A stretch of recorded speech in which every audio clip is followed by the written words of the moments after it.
नमस्कार दोस्तों। कैसे हैं आप? उम्मीद है सभी अच्छे होंगे। स्वागत है आप लोगों का आज की हमारी ज्योग्राफी की इस क्लास में।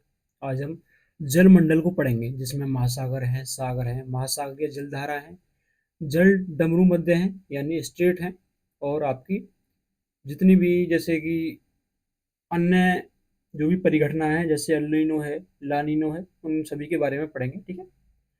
तो आज की हमारी क्लास में हम एसएससी से संबंधित जितने भी क्वेश्चन पूछे गए या फिर स्टेट एग्जाम में जितने भी क्वेश्चन पूछे गए उनसे संबंधित सारे के सारे क्वेश्चनों को विद थ्योरी सॉल्व करेंगे, और उन्हें मैप की सहायता से भी देखेंगे। ठीक है, नोट्स मैप की सहायता से भी देखेंगे। ठीक है। बाकी अब थ्योरी है, पीवाईक्यू है, और हम सभी तरह से आपको कवर करने की कोशिश करेंगे। ठीक है भाई। देखो, आज के हमारे इस टॉपिक में सबसे पहले हम देख लेते हैं इसके कारण देख लेते हैं। इसके जलधारा के निर्माण के कारण क्या है? इसके निर्माण के कारण क्या है? देखो भाई, जलधाराओं के निर्माण के कारण है सबसे पहले वायुदाब। सबसे पहले सबसे पहले समझ लेते हैं ना, जलधाराओं का मतलब क्या है, कैसे, किस कारण से इनका निर्माण होता है। देखो, जलधाराओं का निर्माण का कारण है वायुदाब और हवाएं। मतलब व्यापारिक हवाएं और जो पछुआ हवाएं होती है, व्यापारिक हवाएं और पछुआ हवाएं जो होती है, वो धाराओं की दिशा तय करती है। वो क्या है? इन धाराओं की दिशाएं तय करती है। ठीक है। दूसरी चीज है पृथ्वी का जो घूर्णन है, मतलब कोरियोलिस बल जो है, कोरियोलिस बल के कारण जो धारा है उत्तरी गोलार्ध में दाईं ओर और दक्षिणी गोलार्ध में बाईं ओर मुड़ती है। मतलब क्या कह रहा है? जैसे कि पृथ्वी को दो भागों में बांटा गया है। सबसे पहले जो भूमध्य रेखा है, 0 डिग्री रेखा, इसके ऊपर ये उत्तरी गोलार्ध हो गया, ये हो गया दक्षिणी गोलार्ध। ठीक है। इसमें क्या कहा गया है कि इसके कोरियोलिस बल के कारण ही धाराएं उत्तरी गोलार्ध में दाईं ओर चलती हैं। उत्तरी गोलार्ध में क्या है? दाईं ओर चलती हैं, और दक्षिणी गोलार्ध में क्या है? बाईं ओर चलती है। दक्षिणी गोलार्ध में बाईं ओर चलती है। क्वेश्चन भी पूछा गया, ध्यान रखना, ये क्वेश्चन भी पूछा गया है। ठीक है। अच्छा, तीसरा कारण होता है तापांतर। ठीक है, तापमान में अंतर। मतलब भूमध्य रेखा और ध्रुवों के बीच में से तापांतर से जल का संचरण होता है। मतलब भूमध्य रेखा पर टेम्परेचर ज्यादा है, और ध्रुवों पर जो है टेम्परेचर जो है कम है। ध्रुवों पर टेम्परेचर जो है क्या है? कम है। ठीक है भाई, ये कारण भी है। चौथा कारण है लवणता और घनत्व। मतलब अधिक लवणता वाला जो ठंडा जल है नीचे बैठता है, जिससे धाराएं बनती है। मतलब जो ज्यादा लवणीय जल जो होता है, वो ठंडा जो जल है वो नीचे बैठ जाता है, जिसके कारण क्या है? धाराएं बनती है। ठीक है भाई, ये हो गया हमारे कारण। ठीक है। आगे देख लेते हैं, इस जलधारा के क्या महत्वपूर्ण प्रभाव पड़ते हैं। इस जलधारा के क्या महत्वपूर्ण जो है प्रभाव पड़ते हैं, क्या प्रभाव पड़ते हैं? सबसे पहले देख लेते हैं जलवायु पर प्रभाव देख लेते हैं। मतलब गर्म धाराएं जो है तटीय क्षेत्रों में गर्म करती है, जैसे कि यूरोप की गल्फ स्ट्रीम है, जबकि ठंडी जलधाराएं मरुस्थल बनाती हैं। देखो ध्यान रखना, ठंडी जलधाराएं मरुस्थल बनाती हैं, गर्म जलधाराएं तटीय क्षेत्रों को गर्म करती हैं। ठीक है जी। जैसे कि कैलिफोर्निया की धारा है, तो ठीक है, वो ठंडी जलधारा है, वो मरुस्थल का निर्माण करती है। दूसरी चीज क्या होगा?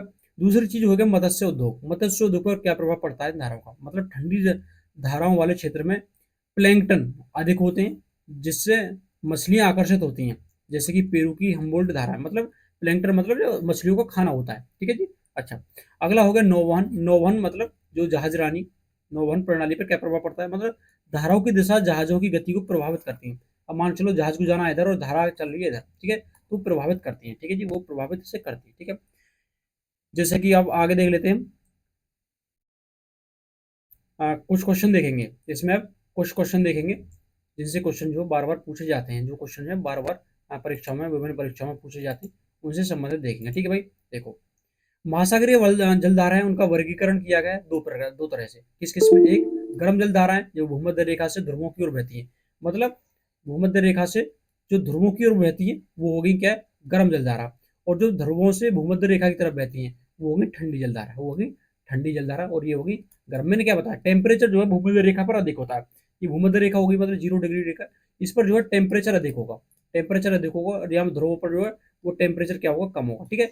मतलब ठंडी जगह से जब धारा आएगी तो ठंडी रहेगी, और गर्म जगह से धारा जाएगी तो गर्म जलधारा रहेगी। ठीक है। ठंडा गर्म जलधारा में बहुत उदाहरण है, जैसे कि गल्फ स्ट्रीम है, क्यूरोरेसियो की धारा है, ब्राजील की धारा है।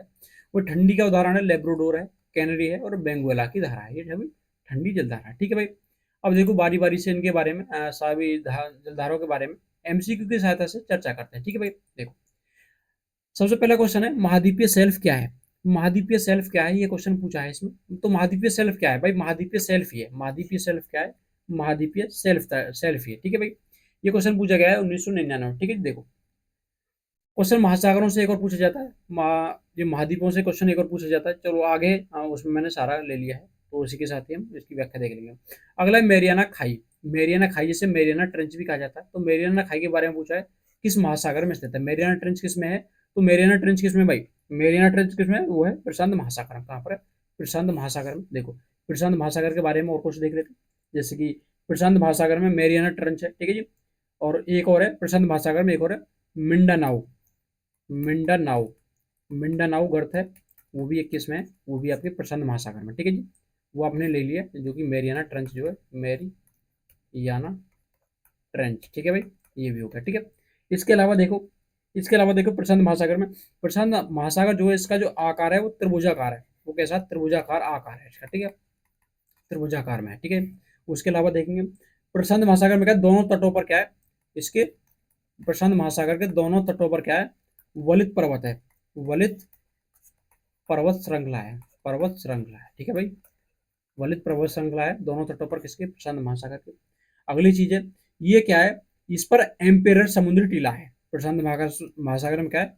एम्पेरर समुद्री टीला, समुद्री टीला किसमें है? प्रशांत महासागर। ये हमारी सभी चीजें होगी प्रशांत महासागर से संबंधित, प्रशांत महासागर से संबंधित हमारी ये सारी चीजें होगी, ठीक है। अगला क्वेश्चन अगला देखें, जैसे कि बात कर लेते हैं यहीं पर हिंद महासागर से संबंधित। तो हिंद महासागर में क्या है? हिंद महासागर में देखो, यहाँ पर हिंद महासागर के पूर्वी हिस्से में, यानी पूर्वी हिंद महासागर में एक है सुंडागर्त। क्या है? सुंडागर्त है, सुंडागर्त है, ठीक है जी, जो कि जावा, जावा पर है, जावा के आसपास है, ठीक है जी, जावा जो द्वीप है, ठीक है भाई। अच्छा, आपका जो प्रशांत महासागर है, आपका जो प्रशांत महासागर आपको पता है, जो कि उत्तर इंडिया के आसपास का जो सागर है वो प्रशांत महासागर, सॉरी हिंद महासागर की बात कर रहा हूँ। हिंद महासागर जो है आपके जो इंडिया का जो आसपास का जो सागर है वो आपका हिंद महासागर है, वो हिंद महासागर का ही क्षेत्र है, हिंद महासागर का ही क्षेत्र, ठीक है भाई। चलो आगे चलते हैं। अगला है अल्नीनो। क्या है अल्नीनो? के बारे में हम अगले क्वेश्चन में देखेंगे। अल्नीनो के बारे में अगले हमने कई क्वेश्चन इसके डाल रखे हैं। तो ये क्या है?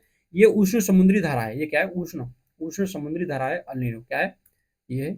उष्ण समुद्री धारा, उष्ण मतलब गर्म, गर्म समुद्री धारा है, ठीक है जी। इसके बारे में देखेंगे कहाँ से उठती है, कहाँ क्या होता है, इसके बारे में आगे हम देखेंगे, ठीक है। अगला क्वेश्चन है जल डमरू मध्य किसे कहते हैं? जल डमरू मध्य यानी स्टेट किसे कहते हैं? स्टेट किसे कहते हैं, ठीक है जी। ये क्या होता है? नदी का मुहाना होता है, दो भूखंडों को विभाजित करने वाला जल की पट्टी होती है, महासागरों को विभाजित करने वाली भूमि होती है, या फिर दो भूखंडों को जोड़ने वाली संकीर्ण पट्टी होती है। तो क्या होता है? दो भूखंडों को विभाजित करने वाली जल की पट्टी होती है, दो भूखंडों को विभाजित करने वाली जल की पट्टी होती है, ठीक है जी। जैसे कि पाक जल संधि है, पाक जल डमरू मध्य है। तो पाक जल डमरू मध्य किसके? इंडिया और श्रीलंका के बीच है, श्रीलंका के बीच है। तो क्या है? दो भूखंडों को विभाजित करने वाली जल की पट्टी होगी ना भाई, दो भूखंडों को विभाजित करने वाली जल की पट्टी हो, ठीक है। अगला क्वेश्चन देख लेते हैं। अगला क्वेश्चन है हमारा कि great barrier reef, great barrier reef के बारे में पूछा कि ग्रेट बैरियर रीफ है वो कहाँ पर है? ग्रेट बैरियर रीफ है वो कहाँ पर स्थित है? कहाँ पर स्थित है? कोरल समुद्र में है, सोलोमन समुद्र में है, या फिर आपका बिस्मार्क समुद्र में है, या फिर आराफुरा समुद्र में है। तो एक कोरल समुद्र में है, कोरल समुद्र में। देखो क्या चीज है, जैसे कि नीचे आके ऑस्ट्रेलिया महाद्वीप। क्या है? ऑस्ट्रेलिया महाद्वीप है। तो क्या है ग्रेट बैरियर रीफ? क्या है? ऑस्ट्रेलिया महाद्वीप से पहले समुद्र में जो है एक मूंगा से बनी हुई, मूंगा से बनी कोरल से बनी हुई एक पूरी दीवार है। ये क्या है? ऑस्ट्रेलिया की सहायता करती है, ऑस्ट्रेलिया को बचाती है, ठीक है, इन तूफानों से, इन तूफानों से बचाती है, ठीक है भाई, उन तूफानों से बचाती है। और इसी के कारण जो ऑस्ट्रेलिया में, इसी के कारण ऑस्ट्रेलिया का ये वाला जो क्षेत्र है, जो पूर्वी क्षेत्र है, वो बहुत ज्यादा विकसित है। और यहाँ की लगभग 90% जनसंख्या है यहीं पर, इसी तट के आसपास रहती है ऑस्ट्रेलिया का, ध्यान रखना, ठीक है भाई। तो ये कोरल समुद्र है, ठीक है भाई। अगला है संसार का सबसे गहरा महासागर कौन सा है? संसार का सबसे गहरा महासागर कौन सा? अभी मैंने आपके साथ बात की थी कि मेरियाना ट्रेंच, मेरियाना जो गर्त है, मेरियाना ट्रेंच जो है वो विश्व का सबसे गहरा पॉइंट है, मतलब लगभग 11 किलोमीटर है, 11 किलोमीटर उसकी गहराई। तो वो कहाँ पर स्थित है? वो है प्रशांत महासागर में स्थित। तो सबसे गहरा क्या रहेगा? सबसे गहरा क्या रहेगा भाई? प्रशांत महासागर ही रहेगा। तो प्रशांत महासागर इसका राइट आंसर है, ठीक है भाई। अगला क्वेश्चन आ जाता है कि भौम जल स्तर का पुनर्भरण जो है किस पर निर्भर करता है? जो भौम जल स्तर है उसका पुनर्भरण जो है किस पर निर्भर करता है? वर्षा की मात्रा पर, उच्चावच पर, या फिर वनस्पति पर, या अंतःस्रावण पर? किस पर निर्भर करता है, ठीक है जी। तो अंतःस्रावण पर यह निर्भर करता है, अंतःस्रावण पर यह निर्भर करता है किसका? भौम जल स्तर, ठीक है जी। अगला क्वेश्चन है हमारा, सुएज नहर किन दो समुद्रों को जोड़ती है? अच्छा, सुएज नहर से देखो कई सारे क्वेश्चन पूछे जाते हैं, जैसे सुएज नहर की जो लंबाई 162 किलोमीटर लंबी है, ठीक है जी। इसमें पूछा गया है कि जो सुएज नहर के कारण किन दो देशों की जो लंबाई कम होगी, तो इंडिया और यूरोप के बीच की जो लंबाई है कम होगी, ध्यान रखना। इंडिया का कोई भी शहर भी कभी कभी पूछ लिया जाता है। इसका जो राष्ट्रीयकरण किया था, इसका राष्ट्रीयकरण किया था, इसका युद्ध भी चला था सुएज नहर का। राष्ट्रीयकरण हुआ था 1956 में, किसने किया था? मिस्र ने किया था। किसने किया था?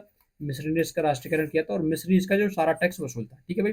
अच्छा, इसका निर्माण जो है, निर्माण हुआ था 1869 में, 1869 में इसका निर्माण हुआ था, लेकिन राष्ट्रीयकरण इसका कब हुआ था? 1956 में हुआ था, ध्यान रखना, ठीक है भाई।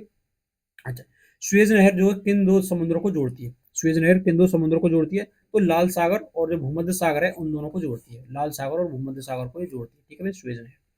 अगला क्वेश्चन आ जाता है हमारा। अगला क्वेश्चन है हमारा, कौन सी धारा पश्चिमी यूरोप का तापमान बढ़ाती है? ये क्वेश्चन हमने आगे भी डाल रखा है, यहाँ पर भी चर्चा कर लेते हैं कि कौन सी धारा जो है पश्चिमी यूरोप की जो का टेम्परेचर बढ़ाती है, कौन सी धारा? लेब्राडोर है, गल्फ स्ट्रीम है, कैनरी है, या फिर कौन सी है?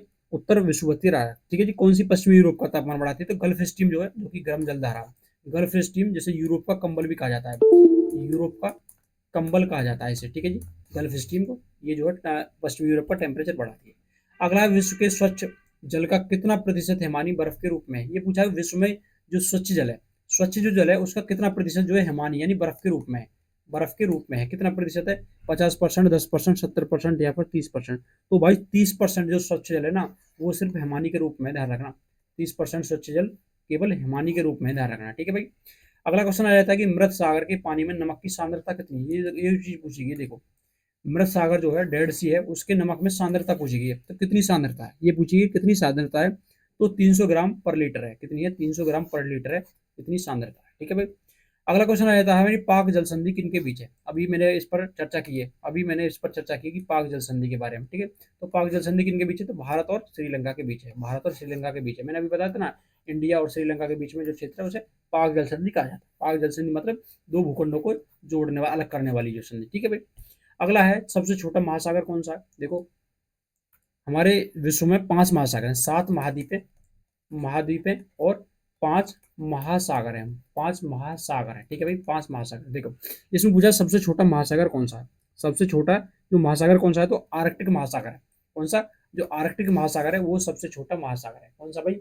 आर्कटिक जो महासागर है वो सबसे, मतलब उत्तरी ध्रुव पर रहता है, उत्तरी ध्रुव में, उत्तरी ध्रुव वाला क्षेत्र आर्कटिक महासागर के तहत ही आता है। आर्कटिक महासागर के तहत ही ये आता है, ठीक है। दक्षिण ध्रुव आपका आता है अंटार्कटिका में आता है, ये आर्कटिक में आता है, ठीक है भाई।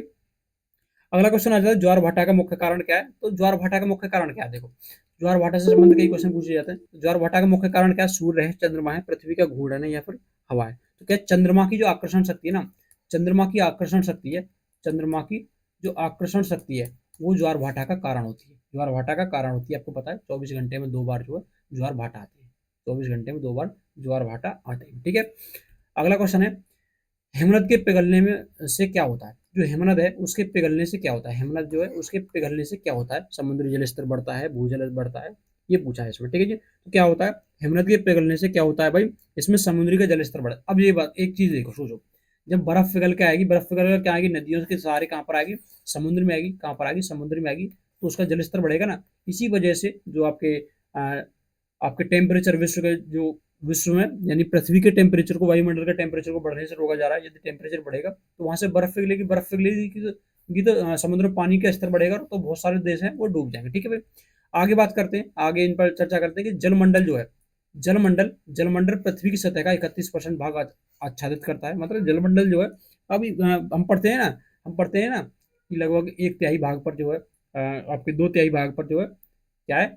जल है। 2/3 भाग पर क्या है? जल है। 2/3 भाग पर लगभग जल है, ठीक है। तो 71% बताया गया है कि परसेंटेज में 71% भाग पर जो है आच्छादित, मतलब जल है, ठीक है भाई। वही गल्फ स्ट्रीम जो है वो उष्ण यानी गर्म गर्म जल धारा है, जो यूरोप में तापमान को नियंत्रित करती है। अभी बताया ना, पश्चिमी यूरोप में उसके कारण टेम्परेचर बढ़ जाता है। आगे, अंतः स्यंदन वह प्रक्रिया है जिसमें जल मिट्टी में प्रवेश करती है। जल क्या है? मिट्टी में प्रवेश, मतलब क्या होता है? मिट्टी के द्वारा जो जल छनकर नीचे आ जाता है उसे क्या कहते हैं? अतः स्यंदन कहते हैं। अतः स्यंदन उसे कहा जाता है। आगे देख लेते हैं। आगे है प्रमुख महासागरीय जलधाराएं, उनकी विशेषता। अब जैसे देखते हैं, जैसे कि गल्फ स्ट्रीम है। गल्फ स्ट्रीम गर्म जलधारा है और विश्व में सबसे तेज बहने वाली, ध्यान रखना, सबसे तेज बहने वाली जलधारा कौन सी है? गल्फ स्ट्रीम है। मैक्सिको की खाड़ी से उत्पन्न होती है और यूरोप को गर्म करने के कारण यूरोप का कमरे से कैसा, देखो कहाँ से उत्पन्न होती है? मैक्सिको की खाड़ी से। कहाँ से? मैक्सिको की खाड़ी से उत्पन्न होती है और यूरोप को गर्म करती है, इसी वजह से यूरोप का कमरे से कहा जाता है। और न्यू फाउंडलैंड के पास जो लेब्राडोर ठंडी जलधारा से मिलने पर कोहरा पैदा करती है। ये क्या है? न्यू फाउंडलैंड के पास जो है लेब्राडोर ठंडी जलधारा से मिलती है और क्या है? कोहरा पैदा करती है। आगे चीज हम सारी देखेंगे। क्यूरोसियो की धारा देख लेते हैं। क्यूरोसियो की जो धारा है वो प्रशांत महासागर में बहने वाली गर्म जलधारा है। कैसी गर्म जलधारा है? ये काले पानी के कारण से काली धारा भी कहते हैं, ध्यान रखना। क्वेश्चन पूछा जाता है कि काली धारा कैसे कहते हैं? क्यूरोसियो की जो धारा है उसे काली धारा कैसे है, ठीक है जी। किस कारण कहते हैं? प्रशांत महासागर में बहती है गर्म जलधारा है, काले पानी के कारण, वहां पर काला पानी इसी वजह से काली धारा कहते हैं। हम्बोल्ट की या हम्बोल्ट धारा या फिर पेरू धारा देखते हैं। ये दक्षिण प्रशांत महासागर में ठंडी जलधारा, ध्यान रखना। हम्बोल्ट या फिर पेरू जलधारा ये दक्षिण प्रशांत महासागर में और ये ठंडी जलधारा है। चिली और पेरू के तट पर शीतल जल यानी शीत जल के प्रवाह से बनती है। चिली और पेरू के तट पर ठंडे जल के प्रवाह के कारण ये बनती है। कौन सी? हम्बोल्ट या पेरू की धारा। अल धारा देख लेते हैं। अल धारा कौन सी है? अल धारा क्या है? ये पेरू के तट पर प्रकट होने वाली असामान्य गर्म जलधारा, ध्यान रखना। अल क्या है? गर्म जलधारा। कहां पर? पेरू के तट पर उत्पन्न होती है, ठीक है जी।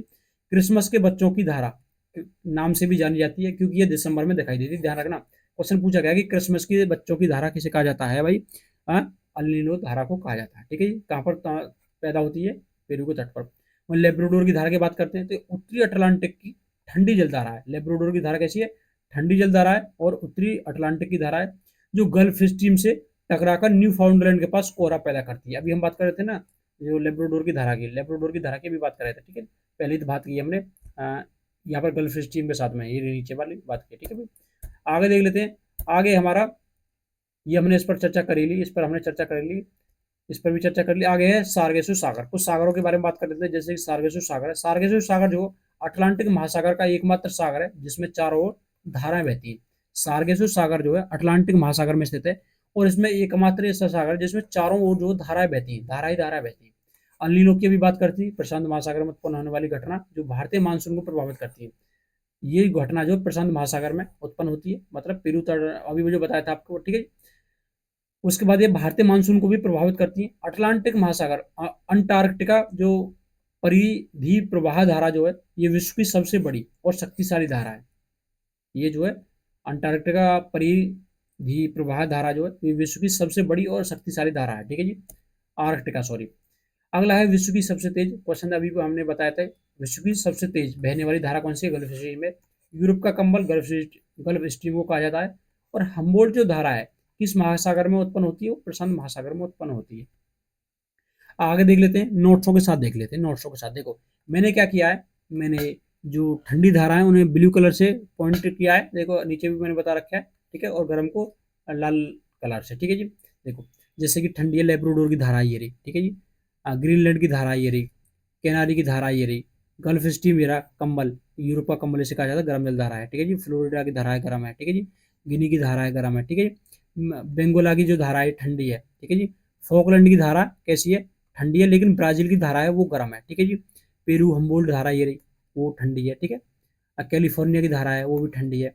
यहाँ पर देखते हैं अगुलहास की धारा है वो गर्म है। अगुलहास की धारा कैसी है? गर्म है, ठीक है जी। यहाँ पर देखो मेडागास्कर की धारा है वो भी गर्म है, ठीक है। गिनी की धारा है वो भी गर्म है। क्यूरोसियो की धारा है ये भी गर्म है, ठीक है जी।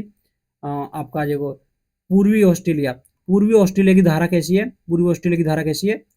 वो गर्म है। और पश्चिमी ऑस्ट्रेलिया की धारा कैसी है? पश्चिमी ऑस्ट्रेलिया की धारा कैसी है? ठंडी है। पश्चिमी ऑस्ट्रेलिया की ठंडी है और पूर्वी ऑस्ट्रेलिया की धारा कैसी है? गर्म है, ठीक है जी। नॉर्वे की धारा है वो कैसी है? गर्म है, ध्यान रखना। नॉर्वे की धारा कैसी है? गर्म है, क्योंकि ये भूमध्य रेखा से ध्रुवों की तरफ जा रही है, भूमध्य रेखा से ध्रुवों की तरफ जा रही है, ठीक है भाई। आगे देख लेते हैं अल नीनो के बारे में। अल नीनो के बारे में कुछ क्वेश्चन है। अल नीनो की घटना किससे संबंधित है? तो किससे संबंधित है? ये प्रशांत महासागर में समुद्री जल को गर्म होने से संबंधित है, या फिर इसमें पूछा गया है अटलांटिक महासागर में समुद्री जल का ठंडा होना, हिंद महासागर में तापमान में वृद्धि, आर्कटिक क्षेत्र में बर्फ का पिघलना। तो क्या है? ऑप्शन ए है प्रशांत महासागर में समुद्री जल का गर्म होना। प्रशांत महासागर में जब समुद्री जो जल है वो गर्म होने लगता है तो अल नीनो की घटना होती है, अल नीनो की घटना होती है। अल नीनो क्या है? अल नीनो पूर्वी उष्णकटिबंधीय प्रशांत महासागर में समुद्री सतह के जो असामान्य रूप से गर्म होने की घटना है। अभी मैंने आपको बताया था पेरू के तट से उत्पन्न होती है, ठीक है जी। और भारतीय मानसून पर भी प्रभाव डालती है। लानिनो एक होती है, अल नीनो भी देखा, अब है लानिनो। लानिनो के दौरान क्या होता है? क्या होता है? प्रशांत महासागर का जल सामान्य से अधिक ठंडा होता है, या व्यापारिक हवाएं कमजोर हो जाती हैं, या फिर भारत में मानसून कमजोर होता है, या फिर उपरोक्त सभी। क्या है इसमें? ला नीनो से संबंधित तो क्या है? प्रशांत महासागर का जल जो है सामान्य से अधिक ठंडा होता है। प्रशांत महासागर का जो जल है तो सामान्य से अधिक ठंडा होता है। ठीक है भाई, लानिनो में। ठीक है, लानिनो जो है, लानिनो एनसो चक्र की जो शीत अवस्था है, ये क्या है? शीत अवस्था है, ये ठंडी जलधारा है। वो गर्म थी है, ये क्या है? ठंडी जलधारा है, शीत अवस्था है। ये पूरी प्रशांत महासागर का तापमान सामान्य से नीचे चला जाता है। टेम्परेचर मतलब महासागर का कम कर देती है। अलिनो या अलिनो का जो भारतीय मानसून पर क्या प्रभाव पड़ता है? क्या प्रभाव पड़ता है? मानसून सामान्य रहता है, मानसून कमजोर होता है, मानसून मजबूत होता है, कोई प्रभाव नहीं पड़ता। तो इसमें क्या है भाई? मानसून क्या है अलिनो से? इसमें भारतीय मानसून पर क्या प्रभाव होता है? भारतीय मानसून पर इसमें क्या प्रभाव होता है? तो उसमें क्या होता है, जो भारत का जो मानसून है वो कमजोर हो जाता है। भारत का जो मानसून है वो क्या कमजोर हो जाता है। अलिनो के कारण जो भारत में जो सूखे की स्थिति उत्पन्न होती है, जबकि लालिनो में अधिक वर्षा होती है। लाल नीनो, इसमें क्या है? वर्षा ज्यादा होगी, भारत में वर्षा ज्यादा होगी। और अल्नीनो की घटना में, अल्नीनो में क्या है? सूखा पड़ेगी। क्या पड़ेगी? सूखा पड़ेगी भाई, ध्यान रखना। ये दोनों घटनाएं बहुत ज्यादा बार पूछी जाती है। ठीक है, अगला क्वेश्चन है व्यापारिक हवा। व्यापारिक हवाओं पर अल्नीनो का क्या प्रभाव होता है? व्यापारिक जो हवा होती है उस पर लानिनो का, अल्नीनो का सॉरी, क्या प्रभाव होता है? तो व्यापारिक हवाओं पर यानी ट्रेड विंड्स पर क्या प्रभाव पड़ता है? ट्रेड विंड्स पर जो प्रभाव पड़ता है वो पड़ेगा भाई आपका, हवाएं कमजोर हो जाती हैं। हवाएं क्या है? कमजोर हो जाती है। अभी बताया था ना, अलिनो में क्या है? हवाएं कमजोर हो जाती है, इसी वजह से मानसून, अभी देखा था ना, देखो अभी हमने ऊपर बताया था, लालिनो में वर्षा अधिक होगी और अलिनो में सूखा पड़ेगी। ठीक है भाई, यहाँ पर अलिनो को पूछा गया, तो अलिनो में क्या है? हवाएं कमजोर होगी, जब तो भाई सूखा पड़ेगी। निम्नलिखित में से कौन सा कथन सही है? इनमें से पूछा कि इनमें से कौन सा कथन सही है। ठीक है जी, लालिनो में पेरू के तट पर ठंडा जल होता है। लालिनो में पेरू के तट पर जल ठंडा होता है। अलिनो में ऑस्ट्रेलिया में सूखा पड़ती है, वो सूखा पड़ता है। ये दोनों सही है, या फिर इनमें से कोई नहीं है। ठीक है जी, या इनमें से कोई नहीं है। इनमें से पूछा कि कौन सा कथन सही है। ठीक है जी, तो इसमें क्या है? दोनों सही है, दोनों सही है। लानिनो में पेरू के तट, लानिनो कहाँ से? पेरू के तट से ठंडा होता है। ठीक है जी, जल ठंडा होता है, जबकि अल्नीनो में ऑस्ट्रेलिया और दक्षिण पूर्वी एशिया में सूखा पड़ती है। ये क्या? गर्म है अल्नीनो, ये होगी गर्म, और लानिनो कैसी होगी? ठंडी होगी। ठीक है भाई, ये दोनों ही क्वेश्चन आपने देख लिए होंगे। ठीक है, अगला क्वेश्चन देख लेते हैं। अगला क्वेश्चन आपके सामने सभी समाप्त हो चुके हैं। अच्छा, कुछ चीजें हैं जो हम आपके साथ चर्चा करेंगे, जैसे कि सीमा की बात की थी अभी, सीमा रेखाओं की बात हो रही थी। सीमा रेखाएं, ठीक है, सीमा रेखाओं की बात हो रही थी, तो उससे संबंधित अभी हम उन पर चर्चा करेंगे। देखो, विश्व की जितनी भी सीमा रेखा हैं उनसे हम समझेंगे। जैसे कि कुछ सीमा रेखाएं जो कि स्थल सीमा है, जैसे कि कुछ स्थल सीमाएं, लेकिन कुछ नदी सीमाएं और कुछ जल संधि की सीमा। सबसे पहले नदी सीमा देखेंगे, नदी के द्वारा निर्मित सीमा। जैसे कि एक है लिम्पोपो नदी, लिम्पोपो नदी, लिम्पोपो नदी, इसके द्वारा किन दो देशों की भी सीमा बनाई जाती है? तो बोत्सवाना, बोत्सवाना और इसके बीच में जिम्बाब्वे की भी सीमा बनाती है। जिम्बाब्वे, बोत्सवाना और जिम्बाब्वे की भी सीमा बनाती है कौन सी? लिम्पोपो नदी है। ठीक है भाई, अगला देख लेते हैं। अगला है मेकांग नदी। मेकांग नदी, मेकांग नदी किन दो देशों की भी सीमा बनाती है? तो मेकांग नदी जो है कंबोडिया, कंबोडिया और भाई कंबोडिया के अलावा थाईलैंड, थाईलैंड और एक है आपका म्यांमार, इनके बीच सीमा बनाती है। कंबोडिया, थाईलैंड और म्यांमार के बीच सीमा बनाती है।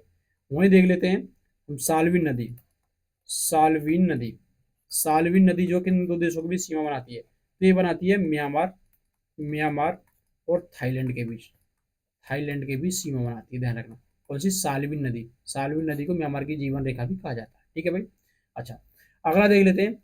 अगला देख लेते हैं हम, एक और नदी है हमारी जिसका नाम है रियो नदी। और रियो नदी, रियो नदी किन दो देशों के बीच सीमा बनाती है? तो ये बनाती है यूएसए और मैक्सिको के बीच, मैक्सिको के बीच सीमा बनाती है रियो नदी। ठीक है भाई, रियो नदी के बाद एक होगी डेन्यूब नदी, डेन्यूब नदी, डेन्यूब नदी किन दो देशों के बीच सीमा बनाती है? तो ये रोमानिया, रोमानिया और बुल्गारिया के बीच, बुल्गारिया के बीच सीमा बनाती है कौन सी? डेन्यूब नदी। ठीक है भाई, ये होगी नदी सीमा, ये नदी सीमा होगी। अब इसके अलावा हम देख लेते हैं जल संधि। जैसे जल संधि, जल संधि यहीं पर देख लेते हैं। जल संधि में कैसे? जैसे कि एक है 8 डिग्री चैनल, 8 डिग्री चैनल है किस किस के बीच है? ये मालदीव, मालदीव और मिनिकाय के बीच है। मिनी काय के बीच है। ठीक है भाई, कौन सी? 8 डिग्री चैनल है। 9 डिग्री चैनल देखते हैं। 9 डिग्री चैनल लक्षद्वीप, लक्षद्वीप और मिनी काय के बीच है। मिनी काय के बीच है कौन सा? 9 डिग्री चैनल है। अब देख लेते हैं 10 डिग्री चैनल किस किस के बीच है। ये है दक्षिण अंडमान, दक्षिण अंडमान और कार निकोबार के बीच, कार निकोबार के बीच है। ठीक है भाई, 10 डिग्री चैनल हो गया। अब देखते हैं पाक जल संधि। पाक जल संधि किस किस के बीच है? भारत और श्रीलंका के बीच है। भारत और श्रीलंका के बीच है पाक जल संधि। ठीक है भाई। अच्छा, इसके अलावा एक पूछा जाता है आपका कोको चैनल किस किस के बीच है? कोको चैनल, कोको चैनल किस किस के बीच है? कोको चैनल किसके बीच है? ये है उत्तरी अंडमान, अंडमान और म्यांमार के बीच है, म्यांमार के बीच है। ठीक है भाई, ये हो गया कोको चैनल। इसके अलावा क्या पूछा जाता है? एक डंकन चैनल है, डंकन पास बोला जाता है। डंकन चैनल किस किस के बीच है? डंकन चैनल दक्षिण अंडमान, दक्षिण अंडमान और लघु अंडमान के बीच है, और लघु अंडमान के बीच है। कौन सा? डंकन चैनल जो है। ठीक है, डंकन चैनल के बाद और क्या आता है? आता है ग्रांड, यानी ग्रेट चैनल किसके बीच है? ग्रेट चैनल, ग्रेट चैनल किस किसके बीच है? ये है ग्रेट निकोबार, ग्रेट निकोबार और सुमात्रा द्वीप के बीच है, सुमात्रा द्वीप के बीच है। ये हो गया हमारा डंकन चैनल। ये क्या हो गया? ये हो गया हमारा डंकन चैनल। ठीक है भाई। अच्छा, आगे क्या पूछा जाता है इसमें? और इसमें आगे क्या पूछा जाता है? इसमें आगे पूछी जाती है जैसे कि स्थल सीमा है, स्थल सीमाओं के बारे में बात करेंगे, स्थल सीमाओं के बारे में बात करेंगे। इंपोर्टेंट इंपोर्टेंट जो भी स्थल सीमा है, उनके बारे में बात करेंगे। जैसे कि स्थल सीमा लिख लेते हैं। ठीक है भाई, कौन कौन सी स्थल सीमा? जैसे कि डूरंड रेखा है, डूरंड रेखा, इसका जो निर्माण है, इसका जो निर्धारण है 1893 में हुआ था। पहले भारत और अफगानिस्तान के बीच थी, लेकिन वर्तमान में पाकिस्तान और अफगानिस्तान के बीच है, ध्यान रखना। ठीक है भाई, डूरंड रेखा हो गई। उसके बाद हो गई मैकमोहन, मैकमोहन रेखा हो गई। मैकमोहन रेखा किस किस के बीच है? इसका निर्धारण 1914 में हुआ था। ये किस किस के बीच है? भारत और चीन के बीच है, भारत और चीन के बीच है। कौन सी? मैकमोहन रेखा। वहीं पर एक आती है हमारी red Cliff, red Cliff, red Cliff किस किस के बीच है भाई? रेड क्लिफ, इसका निर्धारण 15 अगस्त 1947 को हुआ था। ये भारत और पाकिस्तान के बीच है, भारत और पाकिस्तान के बीच है। ठीक है भाई, रेड क्लिफ हो गई। ठीक है, इसके अलावा देख लेते हैं। इसके अलावा जैसे कि हिंडनबर्ग है, हिंडनबर्ग रेखा है, किस किस के बीच है? ये आपके जर्मनी और पोलैंड के, जर्मनी और पोलैंड के बीच है, पोलैंड के बीच है। ठीक है भाई, कौन सी? हिंडनबर्ग रेखा। वहीं पर एक आती है मैनरहीम रेखा, मैनरहीम रेखा, मैनरहीम रेखा किस किस के बीच है? रूस, सोवियत रूस और फिनलैंड के बीच है, फिनलैंड के बीच है। ठीक है भाई, ये होगी मैनरहीम रेखा। ठीक है, 38 डिग्री समानांतर रेखा की बात करें, समानांतर रेखा किस किस के बीच है? ये उत्तर और दक्षिण कोरिया के बीच है, उत्तर और दक्षिण कोरिया के बीच है। ठीक है भाई, ये हो गया। अच्छा, एक आ जाती है हमारी 49 डिग्री समानांतर रेखा। 49 डिग्री समानांतर रेखा किस किस के बीच है? ये सबसे लंबी स्थलीय सीमा है, ये यूएसए और कनाडा के बीच है। ये क्या? सबसे लंबी स्थलीय सीमा मानी जाती है 49 डिग्री रेखा। ठीक है भाई, सबसे सीधी भी मानी जाती है। ठीक है भाई, वहीं पर 141 डिग्री जो पश्चिमी देशांतर है, किसके बीच मानी जाती है? ये अलास्का, जो कि यूएसए का क्षेत्र है, और कनाडा के बीच है, कनाडा के बीच है। ये 141 डिग्री समानांतर रेखा यानी पश्चिमी देशांतर मानी जाती है। ठीक है, ये सारी रेखाओं के बारे में हमने बात की। ठीक है जी, सभी सीमाओं के बारे में हमने बात की जो नदी के द्वारा, जल संधि के द्वारा जिनका निर्माण होता है, या फिर जिनको स्थलीय सीमा। ठीक है जी, ये रहा हमारा आज का जो टॉपिक है, पूरा हमने कंप्लीट कर लिया, जिसके तहत हमने जो है देखो आपके सामने महासागरों के बारे में बात कर ली, सागरों के बारे में बात कर ली, धाराओं के बारे में बात कर ली, धाराओं के बारे में बात कर ली। ठीक है, और आपके इन सीमाओं के बारे में बात कर ली, जो सीमाओं के बारे में बात कर ली। ठीक है, जितने भी पास हैं उन सभी के बारे में बात करें। ठीक है, तो कैसी लगी ये वीडियो? ये जो वीडियो थी कंप्लीट, वो आपके पीवाईक्यू पर आधारित थी, पीवाईक्यू पर आधारित थी। इसके साथ ही हमने देखो आपके सामने थ्योरी भी पढ़ी, थ्योरी भी पढ़ी और एमसीक्यू भी पढ़े, एमसीक्यू जो कि पीवाईक्यू थे। ठीक है जी, और आपके सामने अन्य जो अपना जो भी ज्ञान था, जो भी अपना ज्ञान था, उसको भी सम्मिलित किया, जिससे भी क्वेश्चन आने की संभावना थी, क्वेश्चन आने की संभावना थी। ठीक है भाई, तो कैसी लगी वीडियो? तो मिलते हैं अगली वीडियो में। यदि आपका कोई क्वेश्चन है, कोई भी डाउट है, तो कमेंट बॉक्स में आप कमेंट करके हमें बता सकते हैं। मिलते हैं अगली वीडियो में। जय हिंद।